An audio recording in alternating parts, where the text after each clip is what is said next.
ওকে, আমরা স্ট্রং লেভেলে কিন্তু একটা সাপোর্ট টানছি অ্যান্ড এইটা কিন্তু যদি ব্রেকআউট করে, মানে অল্প একটু ব্রেকআউট করলে আমরা নেক্সট রিভার্সের জন্য একটা ট্রেড করতে পারি। রিভার্স, ওকে ওকে, ব্রেকআউট করবে কি? ওকে, আমাদের একদম কনফার্মেশনটা হচ্ছে আমাদের লেভেলে কিন্তু এখান থেকে ক্লোজ করছে, মানে লেভেলে এই জিনিসটা ওপেন হয়েছে অ্যান্ড ওকে, এটা কিন্তু লাস্ট পজিশন হলে একটা গ্রিন ক্যান্ডেল দেবে।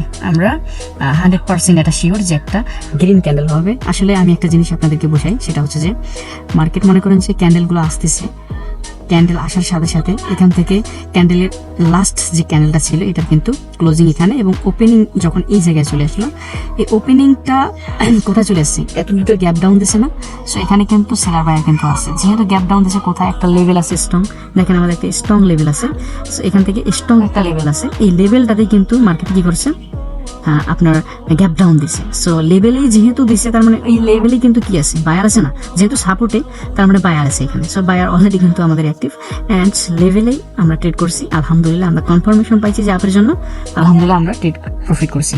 সো তোমরা যারা আমাদের সিগন্যাল ফলো করতে চাচ্ছ বা শিখতে চাচ্ছ, একদম জিরো থেকে শিখবা নতুন অবস্থায়, তারা কিন্তু আমাদের সিগন্যালগুলো ফলো করতে পারো বা শিখতে পারে। তো তার জন্য অবশ্যই কি করবা, টেলিগ্রামে জয়েন করবা।